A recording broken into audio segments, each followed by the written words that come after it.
Salut, c'est KSF, d'où ton Vreli. Suite du livre cinquième des Confessions de Jean-Jacques Rousseau. Livre cinquième, 1732-1739, suite et bientôt fin de ce livre cinquième.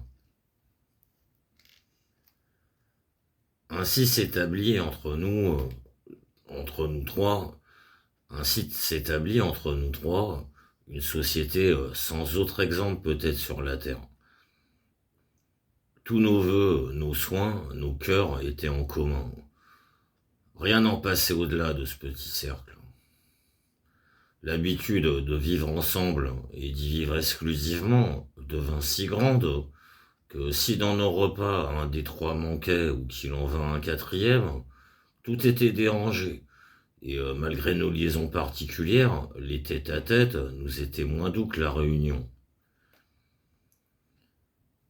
Ce qui prévenait entre nous la gêne était une extrême confiance réciproque.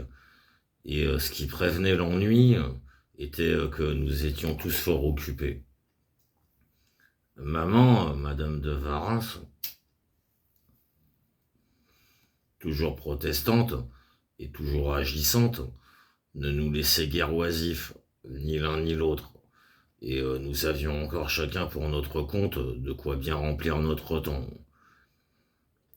Selon moi, le désœuvrement n'est pas moins le fléau de la société que celui de la solitude. Rien ne rétrécit plus l'esprit, rien n'engendre plus de rien, de rapports, de paquets, de tracasseries, de mensonges, que d'être éternellement renfermés vis-à-vis les uns des autres dans une chambre, réduits pour tout ouvrage à la nécessité de babiller continuellement.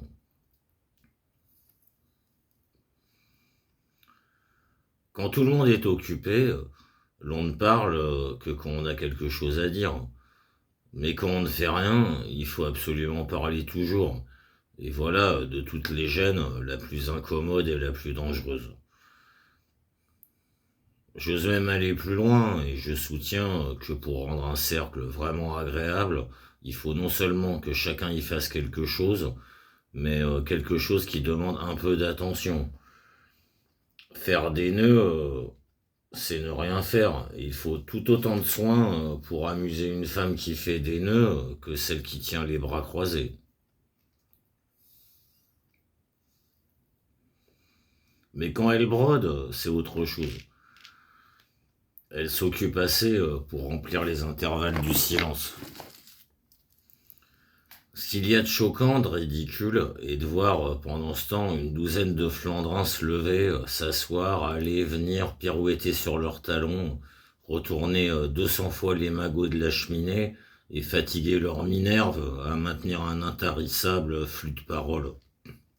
La belle occupation. Ces gens-là, quoi qu'ils fassent, seront toujours à charge des autres et à eux-mêmes.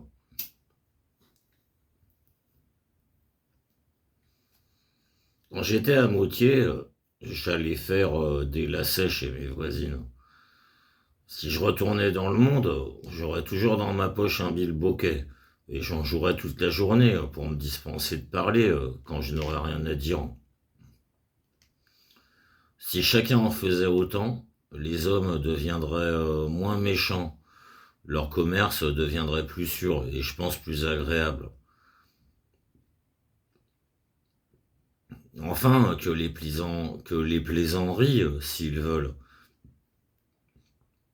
Mais je soutiens que la seule morale à la portée du présent siècle est la morale du bilboquet.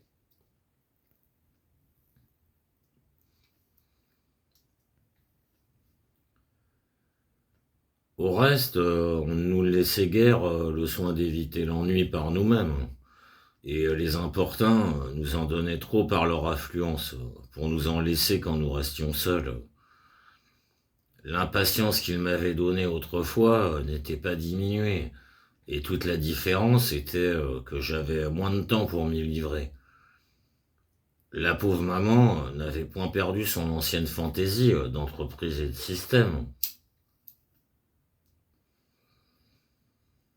Au contraire, plus ses besoins domestiques devenaient pressants, plus pour y pourvoir, elle se livrait à ses visions. Moins elle avait de ressources présentes, plus elle s'en forgeait dans l'avenir.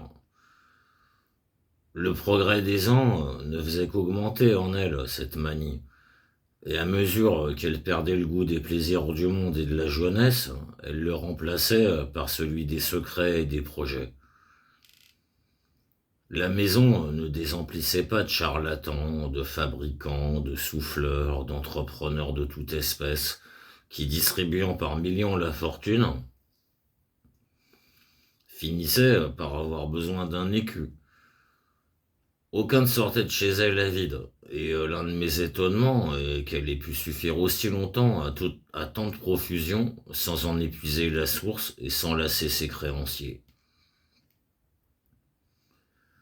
Le projet dont elle était le plus occupée au temps dont je parle, et qui n'était pas le plus déraisonnable qu'elle eût formé, était de faire établir à Chambéry un jardin royal de plantes avec un démonstrateur impointé, et l'on comprend d'avance à qui cette place était destinée. La position de cette ville, au milieu des Alpes, était très favorable à la botanique et à maman, qui facilitait toujours, par un projet ou un autre,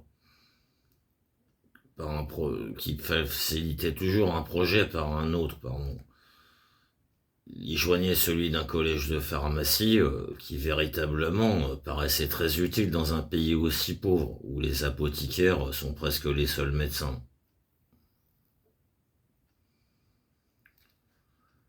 La retraite du proto-médecin Grossi à Chambéry, après la mort du roi Victor,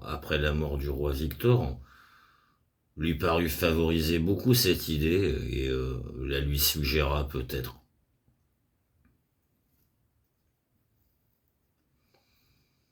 Quoi qu'il en soit, elle se mit à cajoler Grossi, qui pourtant n'était pas très cajolable, car c'était bien le plus caustique et le plus brutal monsieur que j'ai jamais connu. On en jugera par 2 ou 3 traits que je vais citer pour échantillon. Un jour, il était en consultation avec d'autres médecins. Un, entre autres, qu'on avait fait venir d'Annecy et qui était le médecin ordinaire du malade. Ce jeune homme, encore mal appris pour un médecin, osa n'être pas de l'avis de monsieur le proto. Celui-ci, pour toute réponse, lui demanda, quand il s'en retournait, par où il passait et quelle voiture il prenait. L'autre, après l'avoir satisfait, lui demanda à son tour s'il y a quelque chose pour son service. Rien, rien, dit Grossi, sinon que je veux m'aller mettre à une fenêtre sur votre passage pour avoir le plaisir de voir passer un âne à cheval. Il était aussi avare que riche et dur. Un de ses amis lui voulut un jour emprunter de l'argent avec de bonne sûreté.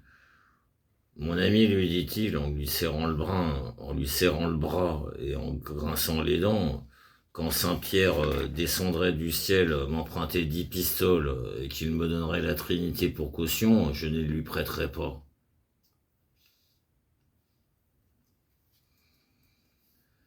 Un jour, invité à dîner chez monsieur le comte Picon, gouverneur de Savoie et très dévot, il arrive avant l'heure, et son Excellence, alors occupé à dire le rosaire, lui en propose l'amusement. Ne sachant trop que répondre, il fait une grimace affreuse et se met à genoux. Mais à peine avait-il récité 2 ave que, n'y pouvant plus tenir, il se lève brusquement, prend sa canne et s'en va sans mot dire. Le comte Picon court après lui et lui crie Monsieur Grossi, restez donc. Vous avez là-bas, à la broche, une excellente Bartavelle.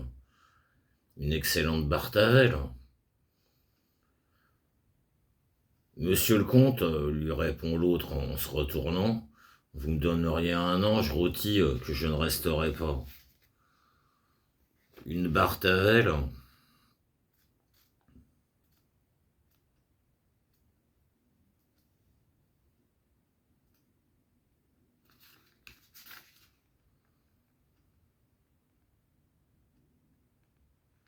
espèce de perdrix rouge des montagnes.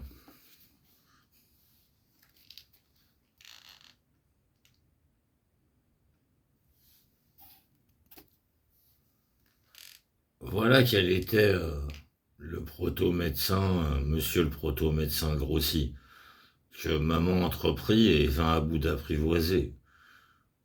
Quoique extrêmement occupé, il s'accoutuma à venir très souvent chez elle, prit année en amitié, marqua faire cas de ses connaissances, en parlait avec estime, et ce qu'on n'aurait pas attendu d'un pareil ours, affectait de le traiter avec considération pour effacer les impressions du passé.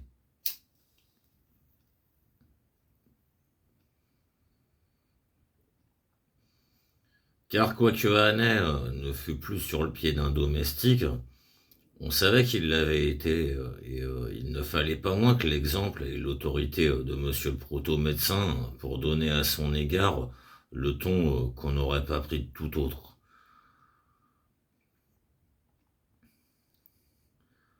Claude Hannay, avec un habit noir, une perruque bien peignée, un maintien grave et décent, une conduite sage et circonspecte, des connaissances assez étendues en matière médicale et en botanique, et à la faveur du chef de la faculté, pouvait raisonnablement espérer de remplir avec applaudissement la place de démonstrateur royal des plantes, si l'établissement projeté avait lieu.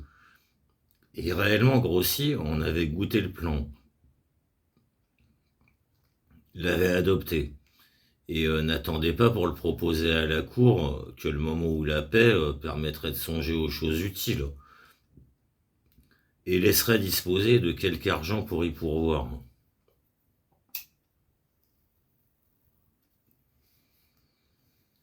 Mais ce projet, dont l'exécution m'eût probablement jeté dans la botanique, pour laquelle il me semble que j'étais né, manqua par un de ces coups inattendus qui renversent les dessins les mieux concertés. Manqua par un des coups inattendus qui renversent les dessins les mieux concertés. J'étais destiné à devenir, par degrés, un exemple des misères humaines. On dirait que la Providence, qui m'appelait à ces grandes épreuves, écartait de la main tout ce qui m'eût empêché d'y arriver. Dans une course qu'Année avait faite au haut des montagnes pour aller chercher du génipi, plante rare qui ne croît que sur les Alpes, et dont monsieur Grossier avait besoin, ce pauvre garçon s'échauffa tellement qu'il gagna une pleurésie dont le génipi ne put le sauver, quoi qu'il y soit, dit-on, spécifique. Et malgré tout l'art de monsieur Grossi, qui certainement était un très habile homme, malgré les soins infinis que nous prîmes de lui, sa bonne maîtresse et moi, il mourut le 5e jour entre nos mains, avec la plus cruelle agonie, durant laquelle il n'eut d'autre exhortation que les miennes.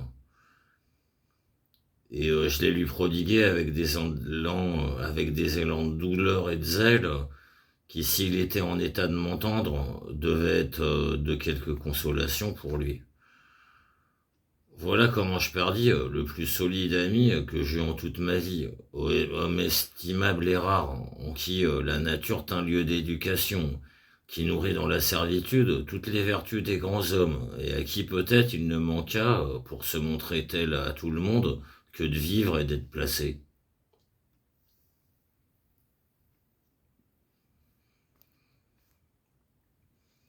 Le lendemain, j'en parlais avec maman dans l'affliction, dans l'affliction la plus vive et la plus sincère. Et tout d'un coup, au milieu de l'entretien, j'eus la vile et indigne pensée que j'héritais de ces nippes, et surtout d'un bel habit noir qui m'avait donné dans la vue. Je le pensais par conséquent, je le dis, car près d'elle, c'était pour moi la même chose. Rien ne lui fit mieux sentir la perte qu'elle avait faite que ce lâcher odieux mot, le désintéressement et la noblesse d'âme étant des qualités que le défunt avait éminemment possédées. La pauvre femme, sans rien répondre, se tourna de l'autre côté et se mit à pleurer. Chères et précieuses larmes, elles furent entendues et coulèrent dans tout mon cœur, et coulèrent toutes dans mon cœur. Elles y lavèrent jusqu'aux dernières traces d'un sentiment bas et malhonnête. Il n'y en est jamais entré depuis ce temps-là.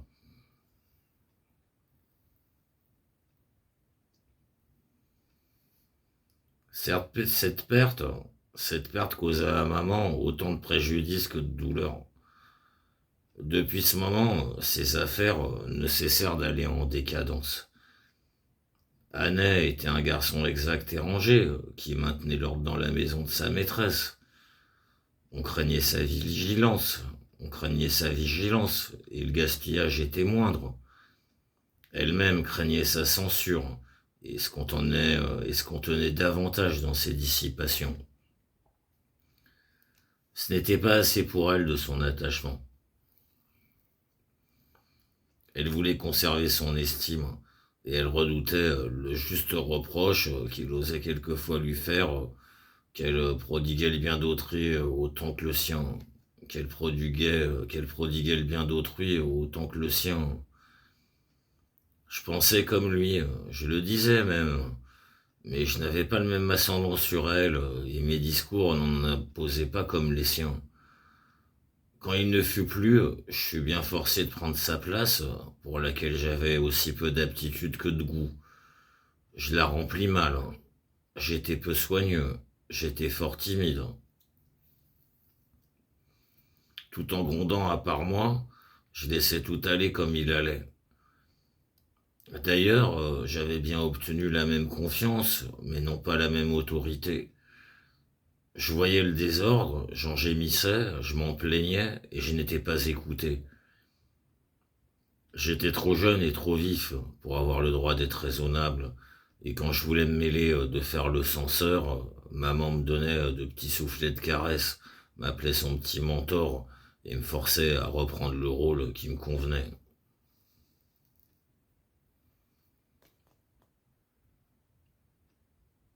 Le sentiment profond de la détresse, où ses dépenses peu mesurées devaient nécessairement l'acheter tôt ou tard, me fut une impression d'autant plus forte qu'étant devenu l'inspecteur de sa maison, je jugeais par moi-même de l'inégalité de la balance entre le doit et l'avoir. Je date de cette époque le penchant à l'avarice que je me suis toujours senti depuis ce temps-là. Je n'ai jamais été follement prodigue que par bourrasque. Mais jusqu'alors, je ne m'étais jamais beaucoup inquiété si j'avais peu ou peu d'argent, si j'avais peu ou beaucoup d'argent. Je commençais à faire cette attention et à prendre du souci de ma bourse. Je devenais vilain par un motif très noble, car en vérité, je ne songeais qu'à ménager maman quelques ressources dans la catastrophe que je prévoyais. Je craignais que ses créanciers ne fissent saisir sa pension, qu'elle ne fût tout à fait supprimée. Et je m'imaginais, selon mes vues étroites, que mon petit magot lui sera alors d'un grand secours. Mais pour le faire, et surtout pour le conserver, il fallait me cacher d'elle. Car il n'eût pas convenu, tandis qu'elle était aux expédients, qu'elle eût su que j'avais de l'argent mignon. De l'argent mignon.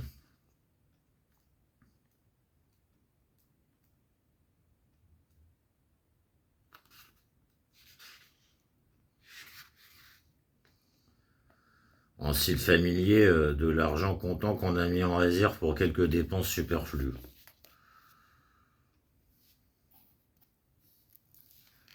J'allais donc cherchant par-ci, par-là, de petites caches où je ferais quelques louis en dépôt, comptant augmenter ce dépôt sans cesse jusqu'au moment de le mettre à ses pieds.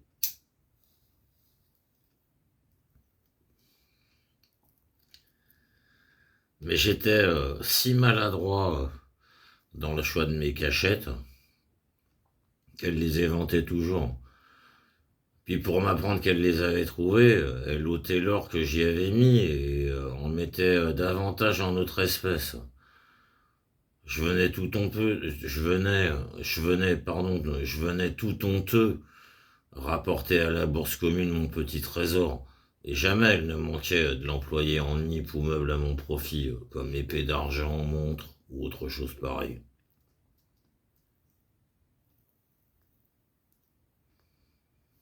Bien convaincu qu'accumuler ne me réussirait jamais, et serait pour elle une mince ressource, je sentis enfin que je n'en avais point d'autre contre le malheur que je craignais que de me mettre en état de pourvoir par moi-même à sa subsistance, qu'en cessant de pourvoir à la mienne, qu'en cessant de pourvoir à la mienne, elle verrait le pain prêt à lui manquer. Malheureusement, jetant mes projets du côté de mes goûts, je m'obstinais à chercher follement ma fortune dans la musique, et sentant naître des idées et des chants dans ma tête, je crus qu'aussitôt que je serais en état d'en tirer parti, j'allais devenir un homme célèbre, un Orphée moderne, dont les soins devaient attirer tout l'argent du Pérou. Ce dont il s'agissait pour moi, commençant à lire passablement la musique, était d'apprendre la composition. La difficulté était de trouver quelqu'un pour me l'enseigner.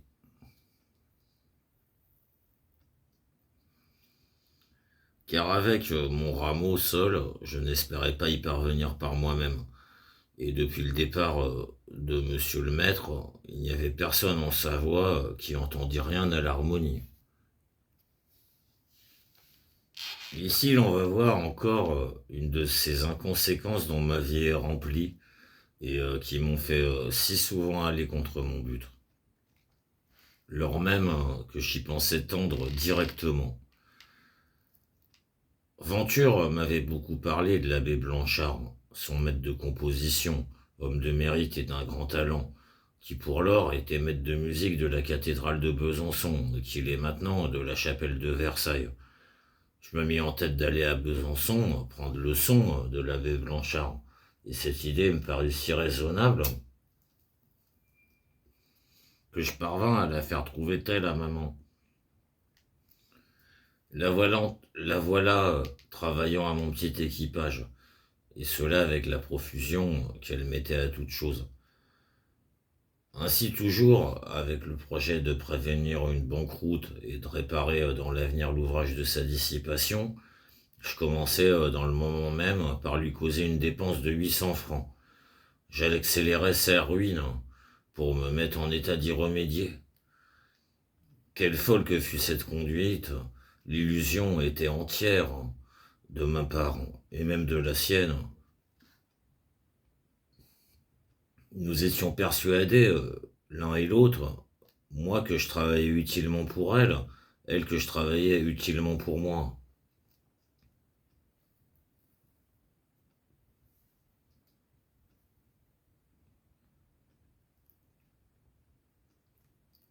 J'avais compté trouver Venture encore à Annecy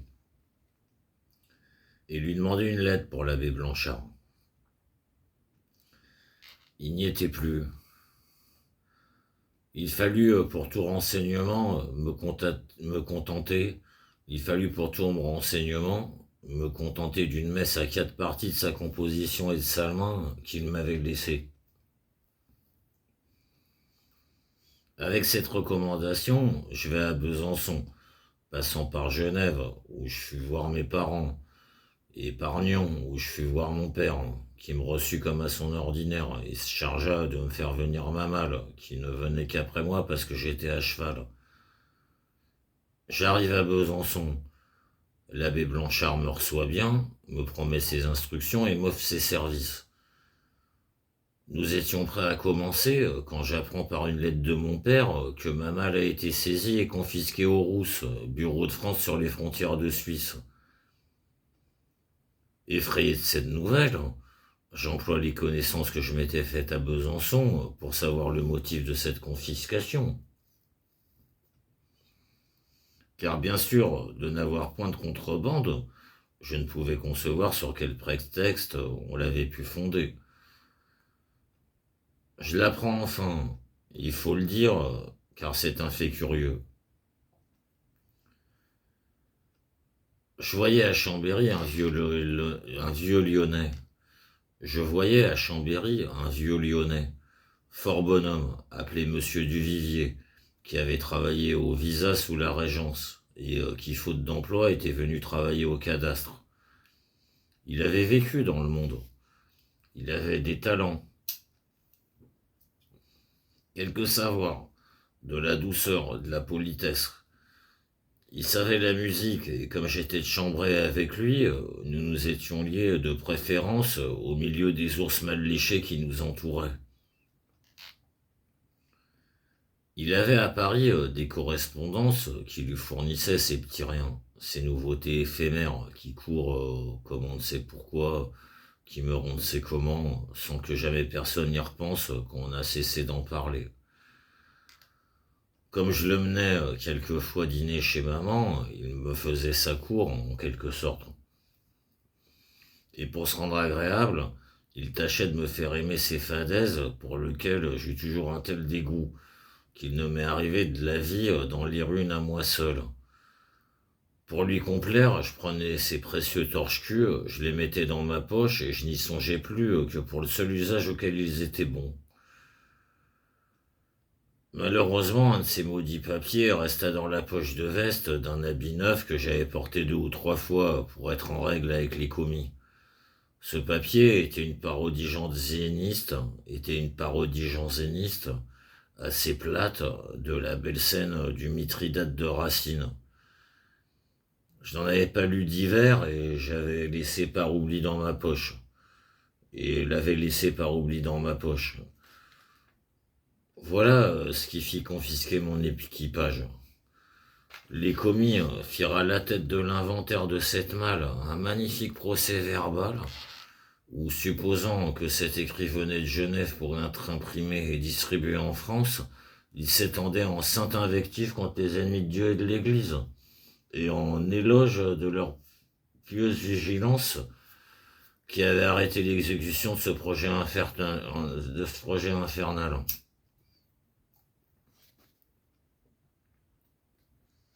Je n'en avais pas lu d'hiver et j'avais laissé par oubli dans ma poche. Voilà ce qui fit confisquer mon équipage. Les commis firent à la tête de l'inventaire de cette malle un magnifique procès-verbal où, supposant que cet écrit venait de Genève pour être imprimé et distribué en France, il s'étendait en sainte invective contre les ennemis de Dieu et de l'Église, et en éloge de leur pieuse vigilance qui avait arrêté l'exécution de ce projet infernal. Ils trouvèrent sans doute que mes chemises sentaient aussi l'hérésie, car en vertu de ce terrible papier, tout fut confisqué, sans que jamais, comme j'ai pu m'y prendre, j'ai eu ni raison ni nouvelle de ma pauvre pacotille. Les gens des fermes à qui l'on s'adressa demandaient tant d'instructions, de renseignements, de certificats, de mémoire, que, me perdant 1000 fois dans ce labyrinthe, je fus contraint de tout abandonner. J'ai un vrai regret de ne pas avoir conservé le procès-verbal du bureau des Rousses. C'était une pièce à figurer avec distinction parmi celles dont le recueil doit accompagner cet écrit. Cette perte me fit revenir à Chambéry, tout de suite, sans avoir rien fait avec l'abbé Blanchard, et tout bien pesé, voyant le malheur me suivre dans toutes mes entreprises, je résolus de m'attacher uniquement à maman, de courir sa fortune, et de ne plus m'inquiéter inutilement d'un avenir auquel je ne pouvais rien. Elle me reçut comme si j'avais rapporté des trésors. Remonta peu à peu ma petite garde-robe et mon malheur, assez grand pour l'un et pour l'autre, fut presque aussitôt oublié qu'arrivé.